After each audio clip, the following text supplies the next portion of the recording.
And many thanks for staying with us right here on the number one breakfast show in the country, morning at NTV. I have William Lubega. This is Mr. William. Yes, Muemba Lubega. Luemba. Luemba. You're in Uganda. How are you doing, sir?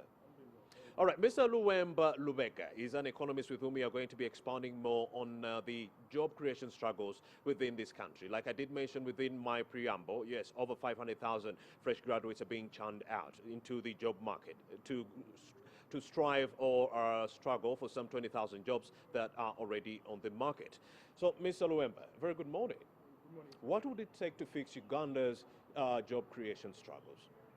First of all, good morning, brother. I am William Luemba. That's the only name I have, and I'm an economist. William Lubega. Luemba.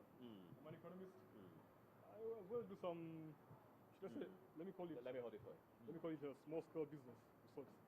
I think what we need, the first strategy we need to combat unemployment, has to do with mindset change, because most of us are being educated with the view of simply getting a job and not creating the employment opportunities which are available.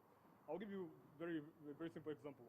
So job seekers, not creators. We need more job creators as opposed to seekers. And right now, I think the system is designed to have very many job seekers. But I also think the challenge is that we also have a population problem. And I think I could sound controversial here, but I believe Uganda's population, as opposed to our capacity, productive capacity, coming up with new ideas, I think the population is quite high for that. The government has failed to control the population because my main issue is that 9% growth. my main issue is that most of the people who are giving birth are rural-based. Now you find that the quality of such a graduate, of such a person who's coming from that rural setting, it becomes very difficult for him because right from home, the values they instill, the work ethic, the possibilities they're exposed to limit their ability and their thinking. So I think the biggest challenge, first of all, is the mindset, and somewhere we have to control the population. But practically speaking of the trending things, we need more finance definitely. And I think you hosted previously was the financial sector. Yeah, financial sector depending Uganda, right? Yeah, I think their initiative is a very good initiative, but the challenge we have is that they are targeting entities that are seeking $500,000 and above. And I think that's quite limiting because most of the businesses which are available to create more employment that need growth actually are more in the informal sector. Now, the other, I can tell you a mundane fact here in Uganda, barely 1.5 people are paying taxes. I don't know whether you know that. Very few people have registered teens. And I think actually very few people have registered teens. And I think we have about 3,000 companies which are paying most of the tax in Uganda. And so if you increase the financing, it is much better if you tap into the sector which is lacking that kind of financing. And I think the best strategy would have been for them to come, okay, at least to provide some bit of arena in which small-scale enterprises can also be financed. Okay, besides mindset change, let's come out with some practical solutions to this unemployment debacle or job creation debacle. You have some 20,000 jobs for over 500,000 graduates that are being churned out of the school system almost every year. And according to the World Bank, between 2030 to 2041, now that you're talking about our population growing exponentially, yes, especially the youth, they contend that 1 million graduates will be released from our school settings every year. Imagine that. How can we catch up? I believe it's very possible to catch up with that. You think? Yes, very possible. But we need to focus more on agriculture, growing the agricultural sector. And I'm very impressed the government has focused on the agro-processing area to that. Because what we need to increase exports in terms of agriculture. I think we hold the comparative advantage as far as agriculture is concerned. But I believe our focus on other sectors like IT, well, ICT is ruling the world right now. Isn't agriculture already contributing 90% of our exports already? At least 80%. I wouldn't say 90%, but at least 80% of our exports are agriculture exports. So you find that we are paying attention to sectors or areas where you don't hold the comparative advantage. Yes. Now, what I think we need more investment in agriculture, and I'm impressed that I think in the upcoming budget the agriculture sector is going to attract about at least 1.4 trillion Uganda shillings. It's going to be the fourth or fifth most financed sector. And if you look at the investment of government in infrastructure, I think infrastructure right now eats up the most in terms of investment by the government. If you look at the resource envelope, Yes. the roads and infrastructure are taking up a lot. And those are all aimed at addressing the unemployment challenge, because they are feedbacks or they are channels to the agriculture sector. So if you invest more into the roads are better. Now, an example is the road construction in Congo, which is taking place there. That is also bound to address our unemployment challenge, because the biggest advantage we have is in the agriculture sector. So you're going to find people, farmers in Fokoto, Kasese. It's going to be easier for them to export products to Congo. And you see, even for Uganda to grow, I think we need to exploit the virgin markets around Africa. We find we have to look at the markets such as the US, European Union, Canada. We can get there because of the agriculture sector. But the limiting factor for them is that they are so specific when it comes to the qualities of the things, of the products they require. But I think we also need to pay more attention to the exportation within the region. That is Congo. You can look at Central African Republic. You can look at South Sudan. Actually, South Sudan, when it was still peaceful, very many Ugandans were doing well. And that showed us as an example. So, of course, there is instability in Central African Republic. There is instability in the Democratic Republic of Congo. Rwandans, we can't verifiably do business with them. Don't you think regionally there could be a problem when it comes to exporting our merchandise to these jurisdictions? Well, I want to believe that the government, in sending peacekeeping missions in all the countries they've sent, they have the economic advantage or perspective behind their minds. Because now, if you look at Central African Republic, for instance, you look at Eastern Congo, you look at South Sudan, we have pacified those places. And I think what government needs to do, it needs to create more awareness and more, it needs to negotiate better deals for Ugandans, such markets. It needs to increase the personal security of Ugandans. Ugandans were working in South Sudan, they were doing well, but the challenge came in when it came to personal security. You could be dispossessed of your property, you could be killed or even robbed. So I think we need to capture the export market around us as a means to solving the unemployment within the country. Yeah. Go ahead. And mindset change, maximizing on our export. On our export. Then I think I talked about the financial area as well. But when it comes to the agriculture sector, yes, there's still so many areas we haven't exploited. Don't you think the Parish development model covers those gaps? Now, the Parish development model, yes. it is said that at best, yes, only a tiny fraction of policies have been started only with marginal care. Yeah. So the challenge is, I've seen, we are very good at coming up with policies. If you look at the youth livelihood program, you look at the women livelihood program, you look at the Myoga, you look at Bonaba Gagawale, the projects are really very, very good. If you look, implementation was the problem. But I think implementation was the problem. And I think also the challenge came in, which I also see affecting the parish model. The problem came in when it was taken to the local authorities. Now, maybe it's inevitable, but the political patronization. The elite capture. Well, I wouldn't call it capture per se, but there's some bit of patronizing the beneficiaries of that maybe due support a certain political ideology, irrespective of the policy or intervention and bring or business idea I have in place. They are going to look at my party comes first. Maybe the party comes first, and then the misappropriation of funds also becomes.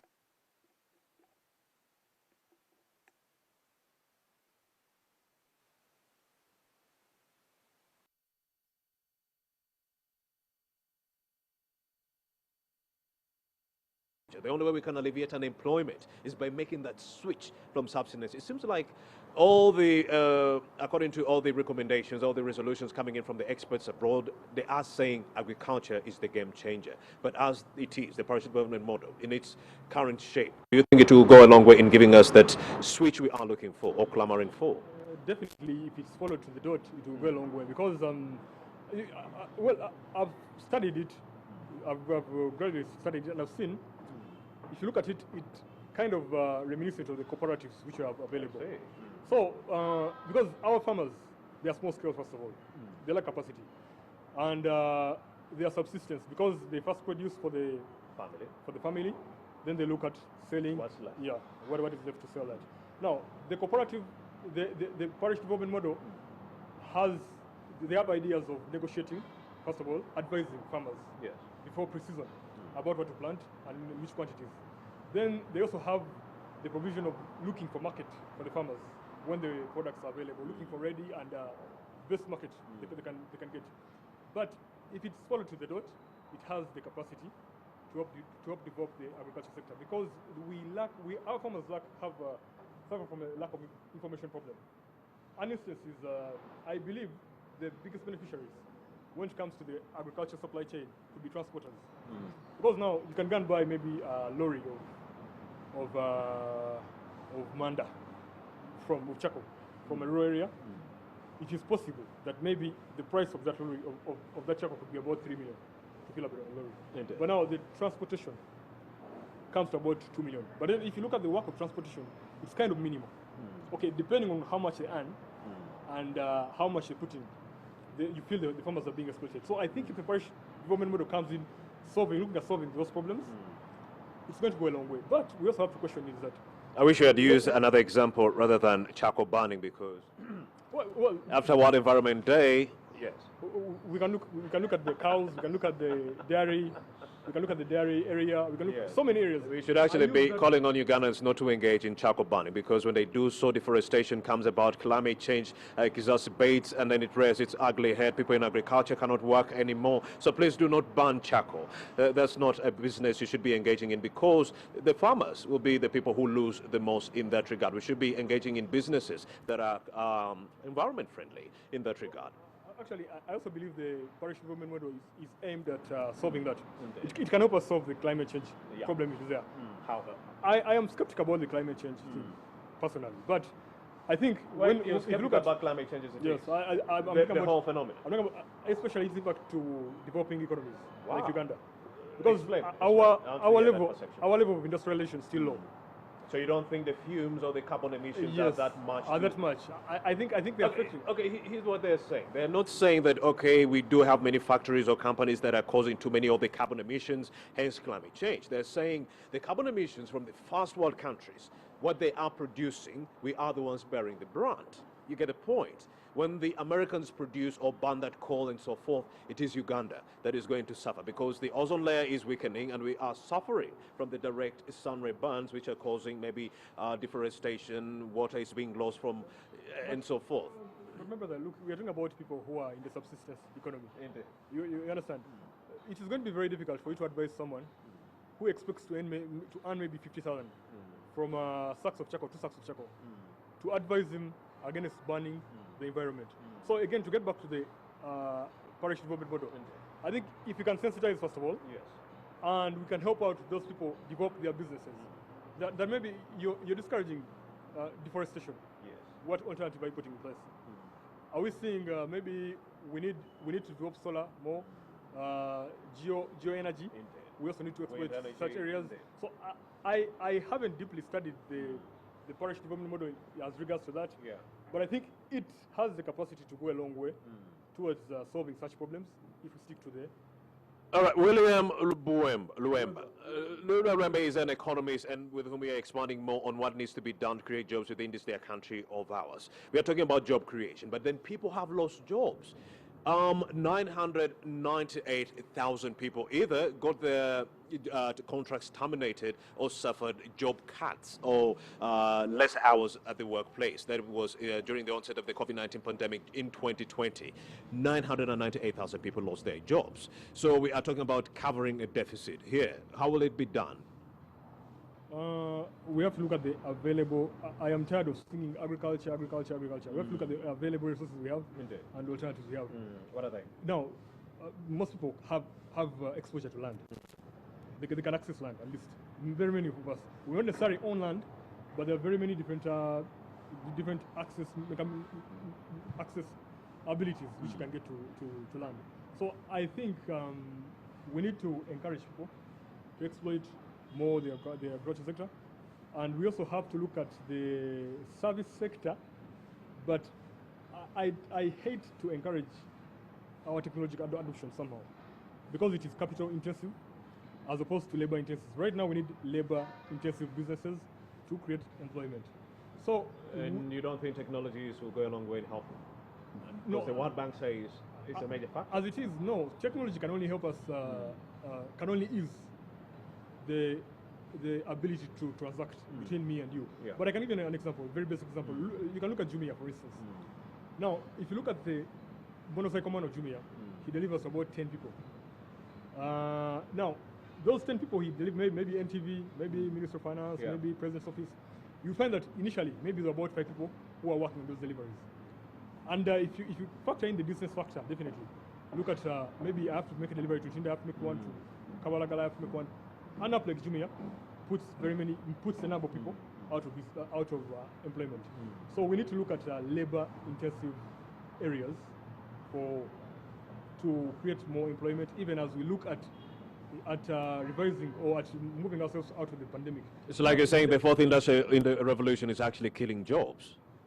To some extent, it depends on the economy. Now, if you look at the American economy, they have the comparative advantage when it comes to technology. Now, if you come to Uganda, we don't have the comparative advantage. So we can only reap out of the fourth industrial revolution what we are capable of. Now, I can use an example of mobile money. You know, mobile money has eased transaction. And I think one of the things government can look at right now, as a way of boosting business and maybe transaction out of the pandemic, they can also remove the mobile money charges. Yeah. Because right now I think it has become mainstream.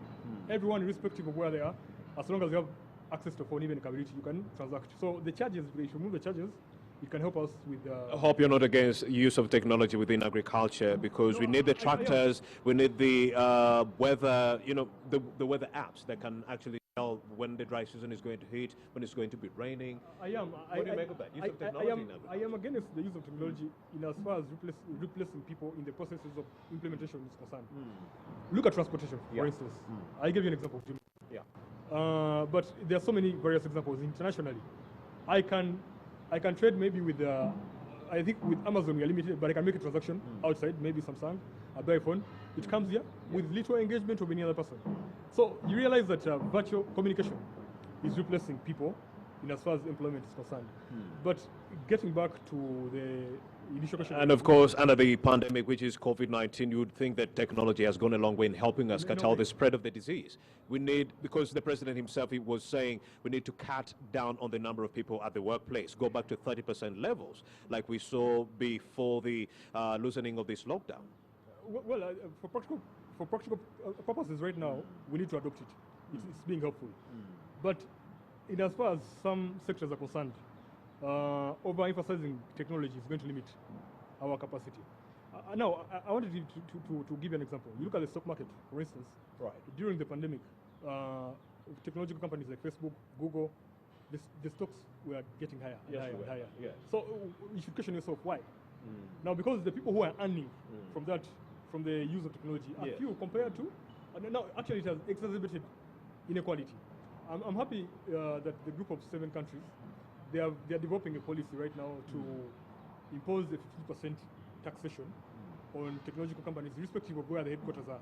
I think that can also give us. I don't know whether Google, for instance, or Facebook, pay direct taxes to the Uganda government.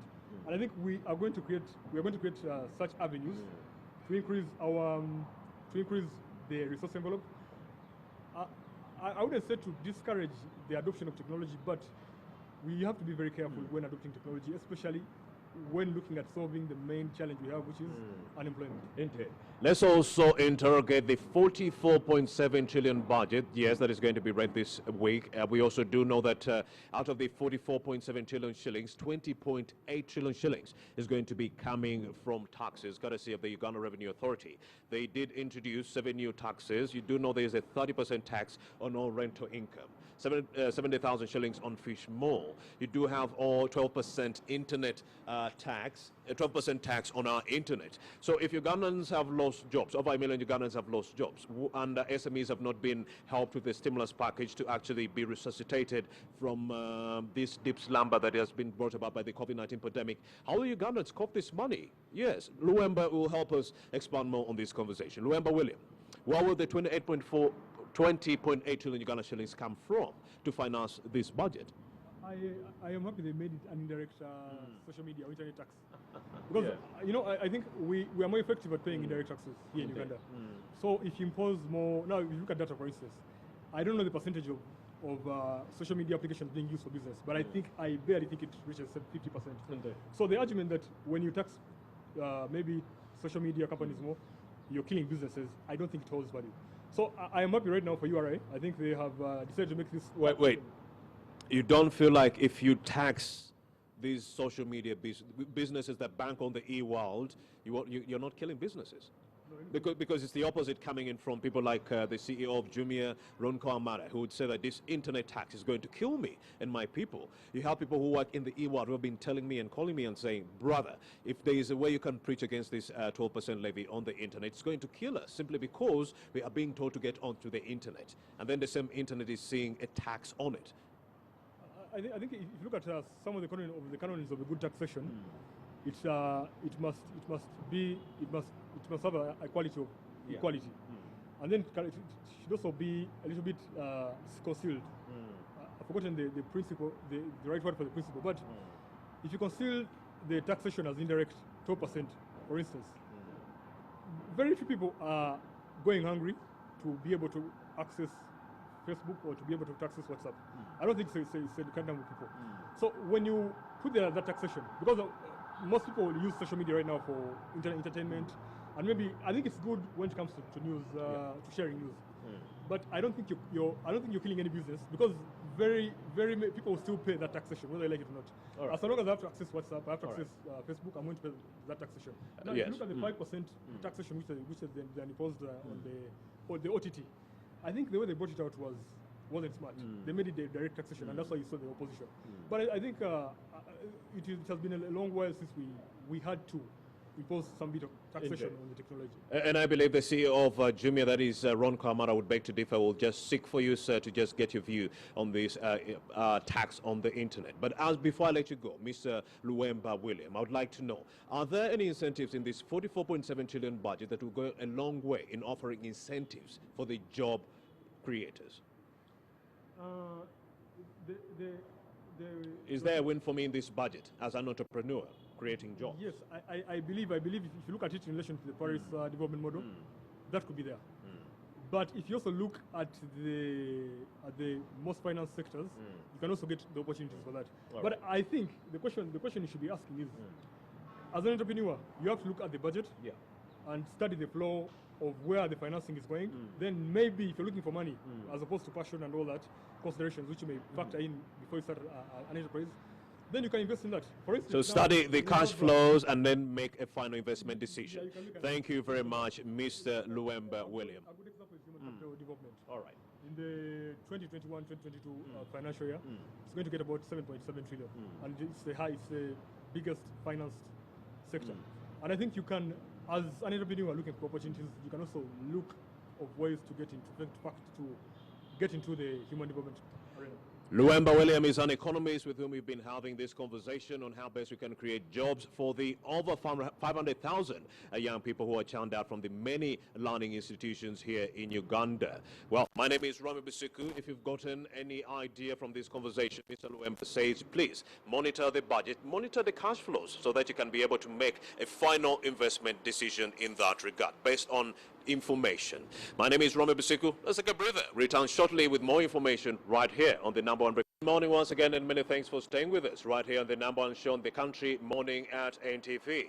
Dear citizens, the COVID-19 pandemic is still rearing its very ugly head, with cases now capped at 52,934 in this dear country of ours, the Pearl of Africa. 383 people have succumbed to the novel coronavirus disease. That's the latest we are getting right now. 634 people are now camped at various health facilities grappling with the COVID-19 disease. So please do not write it off.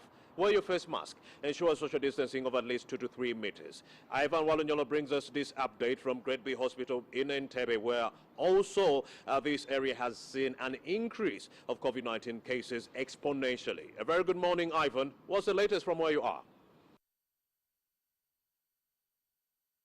Well, COVID-19 cases continue to rise at Entebbe Regional Referral Hospital, and we know, given the fact that this regional referral hospital is a key and icon treatment center when it comes to COVID-19, having admitted the index case, the first case that was confirmed in the country, and many other people have gone through that facility, of course, to recover from COVID-19. And we know the regional referral hospital, of course, handles up to 5 districts, the districts of Wakiso, Mpigi, Mukona, and many others that are around the facility. And when COVID intensified, of course, other services were locked. The services of maternity, the services of immunization, among others, were locked, and that it remained only handling COVID-19 patients. But we know the graph has in the recent gone down slightly, not until this time when it has again had to shoot up. And after the cases decreased, of course, the other patients were also allowed to access the hospital. There was downsizing of capacity.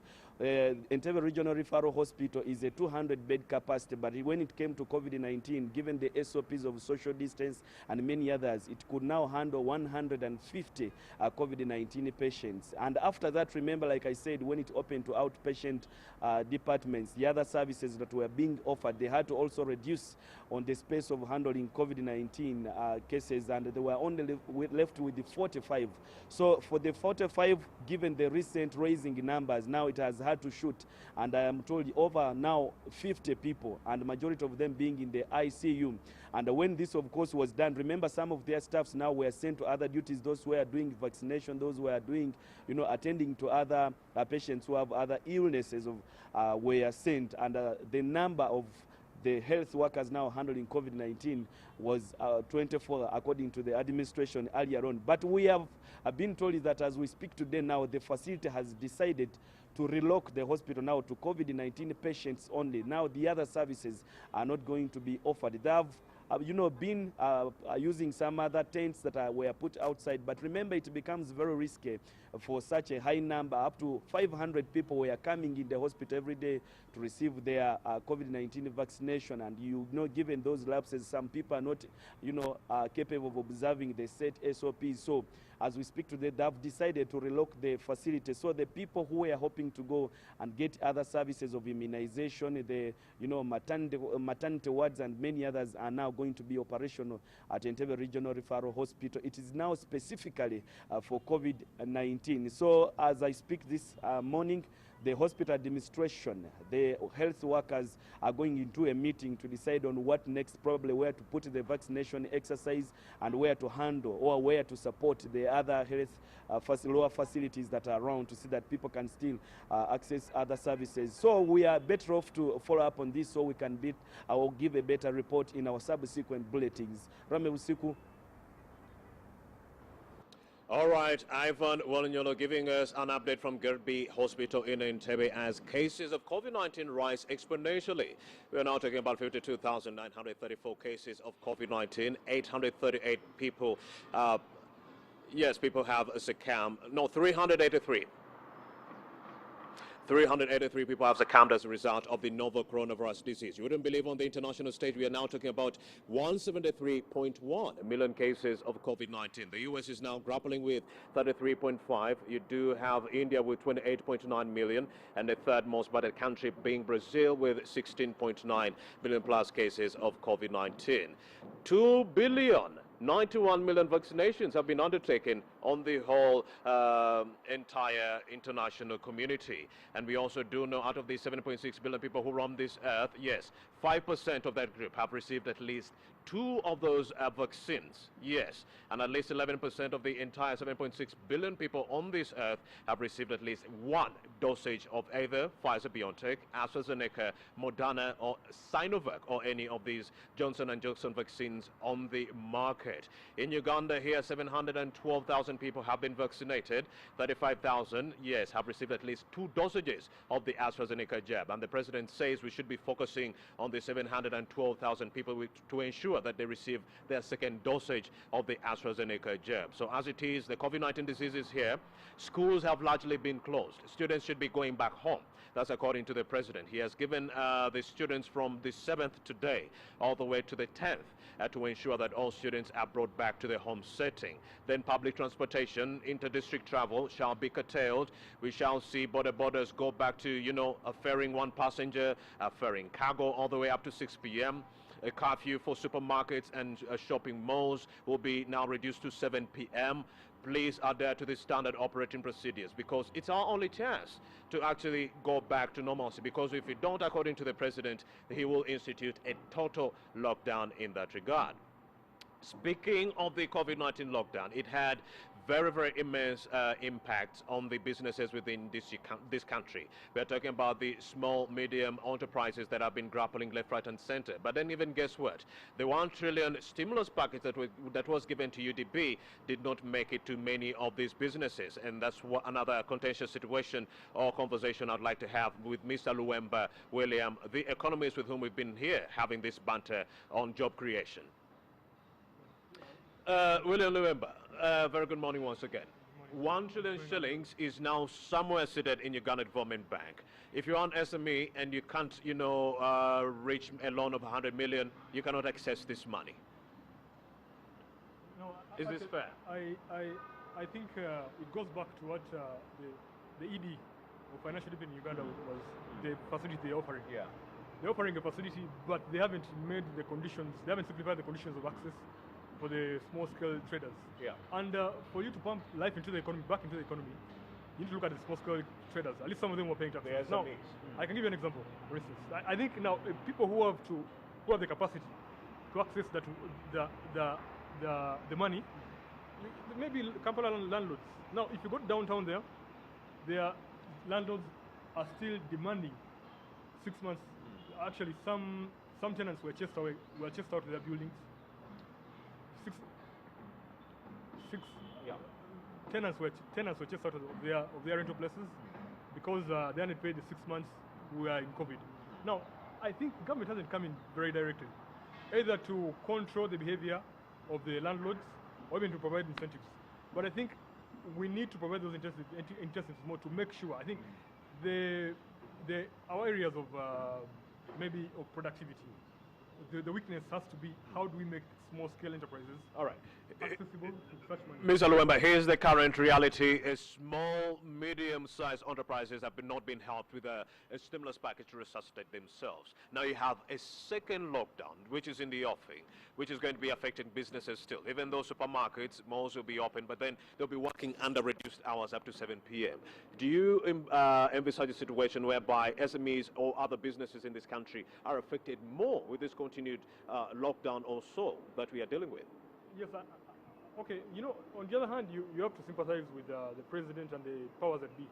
They are between the rock and the hard place. When you lock down, you contract the economy. But again, opening up also has health risks. Yeah. But retrospectively, looking back, the first lockdown, what did we achieve from that? Yes. Because irrespective of that, the pandemic has still caught up with us. The second wave has come with us. I believe the COVID-19 pandemic is here to stay in the long while.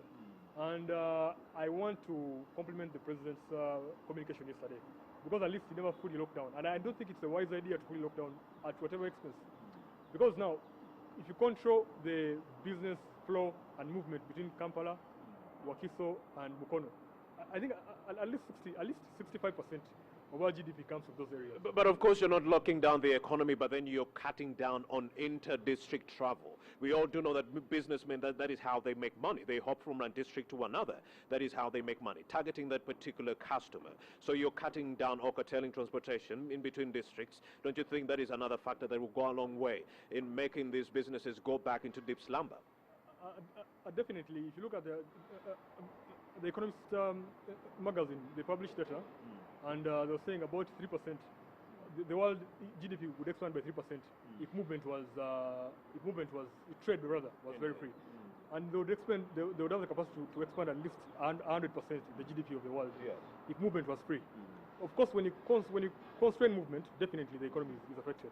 But at least I'm glad that the big trucks, most of which are transporting maybe foodstuffs, retail commodities for businesses, they have been left to travel.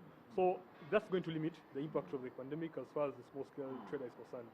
So, but of course, if you look at the border, now we are somehow a border economy. Yeah. And if you limit the movement of borders, definitely you're also limiting movements. There are people I know in town here, they don't use taxis or public means. They use borders because they're fast. Unfortunately, you saw the unfortunate event that happened in Kulambi. It was a border that was able to deliver the first aid. So you find that when you limit the movement of borders, you're saying 6 p.m. the borders should be indoors.